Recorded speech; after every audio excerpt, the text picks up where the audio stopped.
Good morning everyone. कल आपको मैंने क्लासिफिकेशन प्रैक्टिकल के बारे में बताया था कि उसमें किस प्रकार से आपको ऑब्जेक्टिव क्वेश्चन आता है, मल्टीपल चॉइस क्वेश्चन कैसे आता है। आज पुनः वर्गीकरण प्रायोगिक यानी क्लासिफिकेशन प्रैक्टिकल से आने वाला प्रश्न के बारे में चर्चा होगी। कल कोलन क्लासिफिकेशन के बारे में कि कोलन क्लासिफिकेशन में किस किस तरह से क्वेश्चन आता है उसकी झलक मैंने आपको दिखाया था। वैसे क्लास को पूरा रेगुलर लाइव लेंगे और आपको मैंने एक सजेशन भी दिया था कि जहां आप चाहते हो, जिस जगह आपको अच्छा हो, आपके नजदीक या जो अगर अच्छे टीचर कहीं भी मिले तो आप इसको पढ़ भी लेना।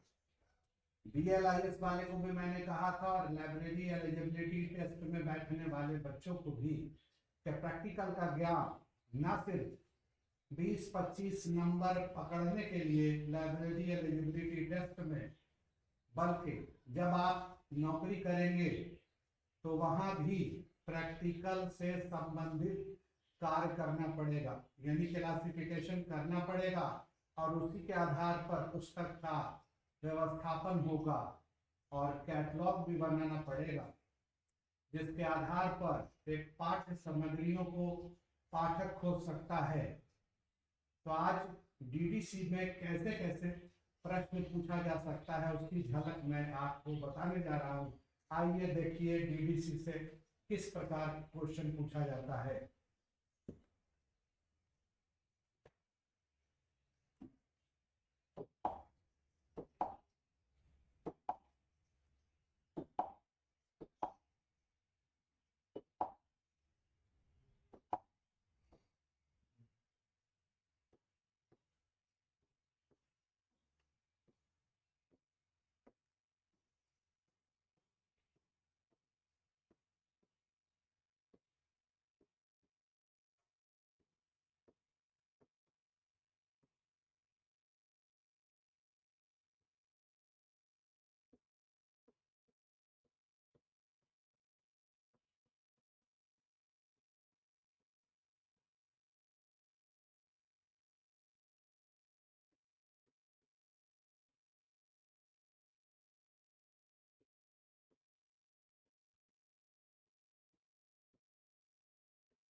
देखिए DDC का मतलब होता है डेविड स्कूल क्लासिफिकेशन।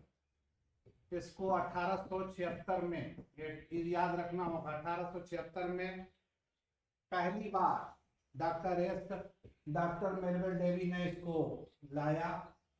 लेकिन अगर इससे पूछा गया प्रश्न कि DDC कब बना, DDC कब तैयार हुआ, तो 1873 लिखना पड़ेगा। और अगर ये पूछा गया कि DDC का फर्स्ट एडिशन कब आया तो 1876, 1876। और जनरल बुक में आप जब पढ़ेंगे तो उसमें 42 पेज लिखा हुआ है, लेकिन जब DDC का ओरिजिनल पढ़ेंगे तो इसमें 44 पेज में है। ये भी क्वेश्चन आता है कितने पेज में है, 44 पेज में। इसी को आप याद रखेंगे। लेकिन अगर 44 ऑप्शन नहीं होगा तो 42 पे आप टिक करेंगे। लेकिन ओरिजिनल डीडीसी में ही लिखा हुआ है डीडीसी का 44 पेज में, तो ये क्वेश्चन ये भी आता है। ये भी क्वेश्चन रहता है कि कितने वॉल्यूम में, और 23rd एडिशन 2011 में। डीडीसी से जो सबसे महत्वपूर्ण क्वेश्चन आने वाला है या आने का संभावना है, यह पहले भी आया है। 3 समरी को याद करना है कि कितने समरी हैं डीडीसी में, कितने समरी हैं। तो आपको याद रखना 3 समरी है। समरी 1 में क्या है,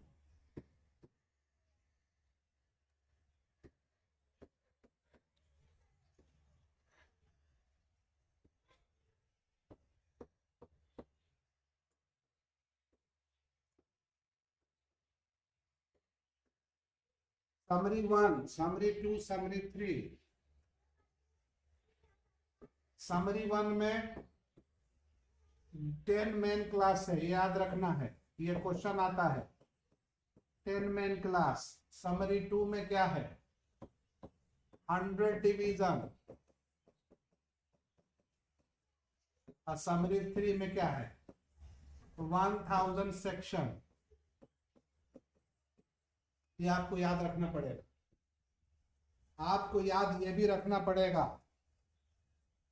कि अगर 19th एडिशन का पूछा गया तो 19th एडिशन में 7 टेबल है। 19th एडिशन में कुल कितने टेबल हैं, 7 टेबल, याद रखना होगा। और अगर आपने डीडीसी पढ़ लिया, डीडीसी बना लिया या पढ़े हुए हैं तो उसको रिवाइज कीजिए। और अगर पढ़ रहे हैं तो भी आपके लिए बेहतर है, क्योंकि प्रैक्टिस में आप हैं। और मैंने कहा कि नहीं पढ़ा है तो पढ़िए। और खास से BLIS वाले को तो और जोर दे रहा हूं, इसलिए कि आपको फिर KVS LVS नेट सब में जरूरत पड़ेगा। और लाइब्रेरी एलिजिबिलिटी टेस्ट वाले को भी मैं कह रहा हूं कि पढ़ लीजिए, प्रैक्टिकल मौका है। 20 से 25 नंबर आपको पूछा जाएगा CC, DDC, ACR2 और CCC से। तो 7 टेबल में कौन सा टेबल है, याद रखना होगा। टेबल 1 ये स्टैंडर्ड सब डिवीजन है, स्टैंडर्ड सब डिवीजन। इसको शॉर्ट फॉर्म में SS कहा जाता है। टेबल 2 ये एरिया है, एरिया यानी इसमें देश, प्रदेश और विदेश का नंबर मिलेगा। टेबल 3 क्या है, तो ये इंडिविजुअल लिटरेचर है। इस सब को याद रखना होगा, individual literature.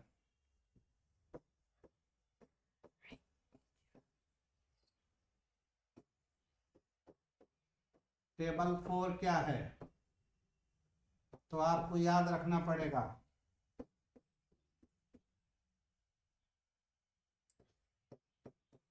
Individual language.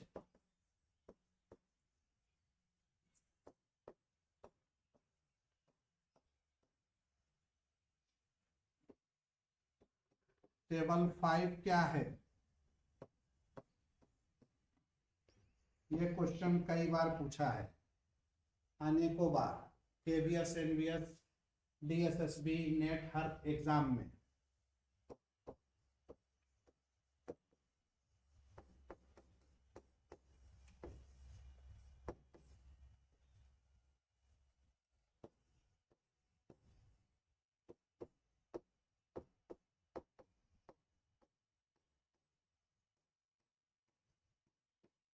Short form में इसको REN कहते हैं, REN। टेबल 5 आप देख रहे होंगे, table 1 standard sub division, table 2 area, table 3 individual literature, table 4 individual language, table 5 racial ethnic and national group, table 3 exam में पूछता है, टेबल 3 में एग्जाम में पूछता है कि इसका ताल्लुक, इसका रिलेशन, इसका संबंध शेड्यूल के कहाँ से है। तो आप अगर प्रैक्टिकल बनाए हुए होंगे, प्रैक्टिकल अगर आप बनाए हुए होंगे, प्रैक्टिकल पढ़ रहे होंगे या पढ़ना है, तो आप इसका इस्तेमाल करेंगे और आसान हो जाएगा। ये 800 से लेके 899 तक इसका इस्तेमाल है। 4 ऑप्शन आपको दे दिया जाएगा। टेबल 3 इससे 100 से 200, 300 से 400, 500 से 600 और 800 से 899। तो अगर आपको जानकारी होगी तब 800 से 899 इस पर आप टिक कर दोगे। उसी तरह से टेबल 4 के लिए 400 से 499 इस्तेमाल होता है, यानी लैंग्वेज का नंबर। ये क्वेश्चन पूछा जाता है। दूसरी बात, टेबल 5 के साथ क्या लगता है, इंस्ट्रक्शन नहीं रहने पर 089। ये भी आपको याद रखना होगा। अगर आप याद रखेंगे तो परीक्षा में बना लेंगे। यानी आपको ऑब्जेक्टिव बनाना, मल्टीपल चॉइस क्वेश्चन बनाना आसान हो जाए। 089 टेबल 2 में इंस्ट्रक्शन नहीं रहने पर 09 लगेगा। ये भी क्वेश्चन आता है। आपको पता अगर होगा तो आप बनाएंगे। उसी तरह से टेबल 6 है। टेबल 6 ये क्या है, ये लैंग्वेज है।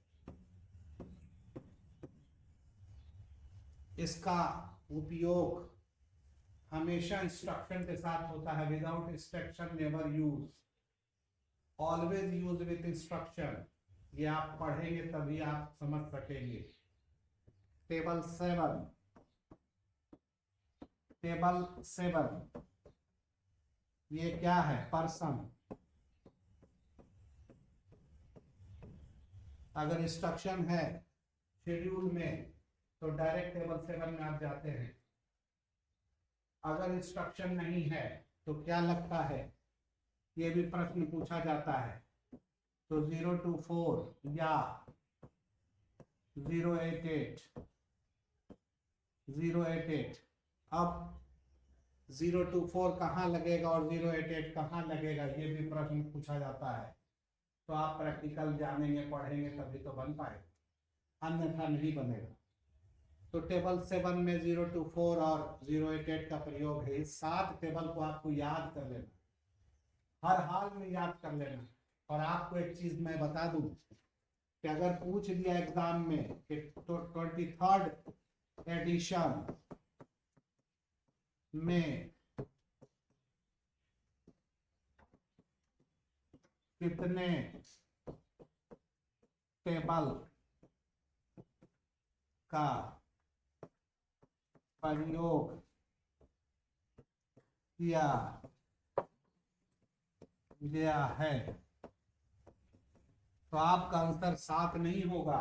23rd में 6 टेबल का ही यूज है, 6 टेबल का ही यूज है, 6 टेबल। और ये भी क्वेश्चन पूछा जाता है कि कौन सा टेबल को 23rd एडिशन से हटाया गया है, तो वह है टेबल 7। ये आपको याद रखना पड़ेगा, हर हाल में याद रखना पड़ेगा, नहीं तो आपका क्वेश्चन छूटना ही है, तय है छूटना।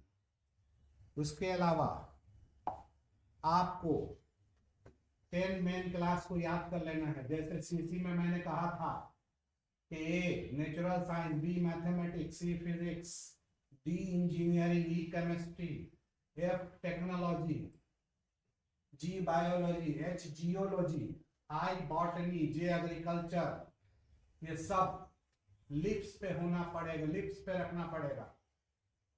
2 क्वेश्चन रहता है। सेंट्रल यूनिवर्सिटी, जो गया की सेंट्रल यूनिवर्सिटी है, उसका भी क्वेश्चन उठा के देखिएगा। 3 बार परीक्षा हुआ, तीनों बार में मेन क्लास पूछा गया है।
ये डीडीसी का मेन क्लास आपको याद रखना होगा कि 00 जनरलिटीज है, 100 philosophy and related subject. Philosophy and related subject का मतलब लॉजिक, साइकोलॉजी, एथिक्स, मेटाफिजिक्स सब इसी में आएगा, इसका रिलेटेड सब्जेक्ट है। जैसे साइकोलॉजी का 150, मेटाफिजिक्स का 110, लॉजिक का 160। कभी ये भी उठा के दे देता है कि लॉजिक का क्या नंबर है। पिछले बार आप देखेंगे जब केवीएस का तो पूछा गया था कि एजुकेशन का क्या नंबर है। जो बच्चे को पता है और जिन्होंने 300 को अच्छे से पढ़ा हुआ है कि 310 स्टैट है, 320 pol science, 330 economics, 340 law, 350 public administration, 360 social services, 370 education, फट से एजुकेशन पे टिक कर देंगे। 380 कॉमर्स, 390 फॉकलोर या कस्टम, ये आपको याद होगा, आप आराम से बना लोगे। ये दो को याद कर लीजिए, बेहतर है। 510 मैथमेटिक्स, 520 एस्ट्रोनॉमी, 530 फिजिक्स, 540 केमिस्ट्री, ये सारा 590 तक, बॉटनी जोलॉजी तक, टोटल अर्थ साइंस टोटल इसी में मिलेगा। और मुझे उम्मीद है कि आप याद कर लेंगे। ये 10 मेन क्लास और इसका फिर सब डिवीजन आपको क्वेश्चन पकड़ाएगा। पिछले बार का जब आप केंद्रीय विद्यालय का देखेंगे तो उसमें पूछा गया कि 999 क्या है। ये 999 क्या है? अब बताइए कि जो बच्चा प्रैक्टिस में नहीं होगा क्या ये बना लेगा? इम्पॉसिबल। पूछ दिया जाएगा 954 क्या है, जिसको पता नहीं होगा क्या बता देगा, अगर पता होगा तो बता देगा हिस्ट्री ऑफ इंडिया है। ये पूछ दिया जाएगा 020 क्या है, पता चलेगा? बिल्कुल नहीं चलेगा। लेकिन अगर आप पढ़े हुए होंगे तो आपके लिए सोने पे सुहागा होगा और ये लाइब्रेरी साइंस का नंबर है, आप फट से बना देंगे। अगर आपसे पूछ दिया गया 934 तो 954 है इंडिया की हिस्ट्री और 934 भी इंडिया की हिस्ट्री है, लेकिन एंशियंट इंडिया की हिस्ट्री, एंशियंट हिस्ट्री है। तो ये जानकारी अगर होगा तभी आप बना सकते हैं। अगर आपको 0 to 7.4 लिख दिया गया, आप क्या जानेंगे क्या लिखा गया? लेकिन अगर आपने पढ़ा है तो आप बता देंगे कि 0 to 7.4 पब्लिक लाइब्रेरी का नंबर है और 0 to 7.77 ये यूनिवर्सिटी और कॉलेजेस का नंबर है। इससे क्वेश्चन रहता है। आप मल्टीपल चॉइस क्वेश्चंस का सेट, इससे अच्छा है कि प्रीवियस ईयर का क्वेश्चन देख लीजिए। प्रीवियस ईयर क्वेश्चन देखेंगे तो आपको खुद समझ में आ जाएगा कि जो मैं पढ़ा रहा हूं आपके लिए कितना कारगर है या बकवास है, या आप खुद जज करेंगे कि क्वेश्चन आता है या नहीं आता है। इस तरह के अनेकों क्वेश्चन हैं जो डीडीसी से कम आपको 100 क्वेश्चन प्रैक्टिस करना होगा डीडीसी से, और कम से कम 300 से 400 क्वेश्चन प्रैक्टिस करना पड़ेगा आपको सीसी से। उसी तरह से आपको SCR2 से भी प्रैक्टिस करना पड़ेगा और सीसीसी से भी। फिर देखिए कि 20-25 नंबर का जो आएगा वो आराम से आप उसको बना लेंगे और आपका रास्ता बिल्कुल क्लियर हो जाएगा। इसीलिए मैं जब लेट का 2 महीना पहले पढ़ा रहा था तो मैंने कहा था कि इस बार 80 पार। पुनः आपको मैं लाइब्रेरी एलिजिबिलिटी टेस्ट का क्लास जब लूंगा तो मैं पुनः दावा करता हूं कि आप अगर 0 हैं तो आपको हीरो मैं बनाऊंगा। लेकिन इसके लिए जरूरत इस बात का है कि आपको मेहनत के साथ जुनून पैदा करना पड़ेगा। आपको पढ़ने के लिए अंदर से जुनूनियत जब तक नहीं आएगा आप नहीं कुछ कर सकते हैं। और आपने मेहनत करने के लिए ठान लिया तो किसी मां के लाल में ताकत नहीं है कि आपको वो रोक दे।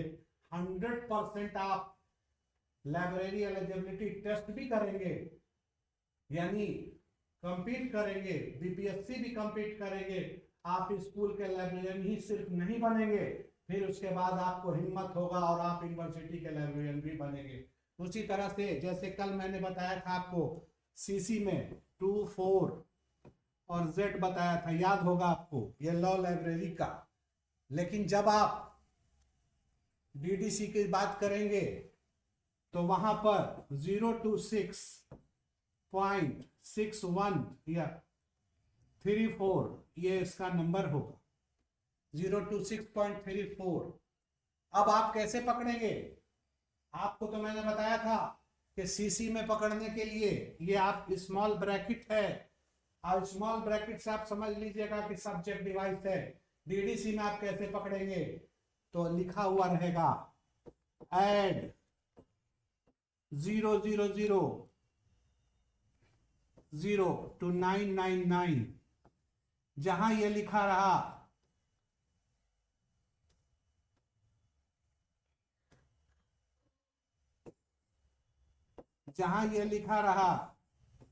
ऐड 000 से 999, आप समझ लोगे कि ये क्या है, ये सब्जेक्ट डिवाइस की पहचान है, सब्जेक्ट डिवाइस। लेकिन कब? जब आप पढ़ोगे तब ना। आप जब पढ़ोगे ही नहीं तो आपको क्या पता चलेगा कि सब्जेक्ट डिवाइस क्या है, क्रोनोलॉजिकल डिवाइस क्या है, ज्योग्राफिकल डिवाइस क्या है, अल्फाबेटिकल डिवाइस क्या है। डीडीसी में, और डीडीसी में कुल कितने बार फेज रिलेशन का इस्तेमाल किया गया है, किस तरह से कॉमन एसोलेट में सीसी में इंटोराइजिंग और पोस्टोराइजिंग कॉमन एसोलेट है, उसी तरह से किस तरह से स्टैंडर्ड सब डिवीजन का इस्तेमाल डीडीसी में हुआ है और ऑक्सिलरी टेबल का इस्तेमाल यूडीसी में हुआ। ये सब पढ़ने पर डिपेंड करता है। अगर आप पढ़ने पर तैयार हो जाते हैं तो बहुत जल्दी लाइव फ्री में आपके सामने मैं क्लास लेकर के आ रहा हूं, फ्री क्लास, लाइव क्लास। आपको साथ देना होगा, आप सब्सक्राइब करें अगर मेरा वीडियो अच्छा लग रहा है, और सब्सक्राइब करने के साथ साथ आप अपने जितने साथी हैं, चाहे वो BLIS नहीं भी किए हुए हैं, उनको भी कहिए, इसलिए कि यहाँ इस से लेट के साथ साथ नेट की भी तैयारी चलेगी। मास्टर डिग्री किए हुए उनको भी कहिए। तो मुझे उम्मीद है कि आप सब्सक्राइब करेंगे और सब्सक्राइब करवाएंगे। अगर सब्सक्राइब करेंगे और सब्सक्राइब करवाएंगे तो मुझे भी हिम्मत मिलेगी और मैं भी जुनून के साथ, हिम्मत के साथ आपको पढ़ाने के लिए तैयार हूं। ठीक है, बाय बाय, टाटा, खुश रहिए, आगे बढ़िए आप लोग।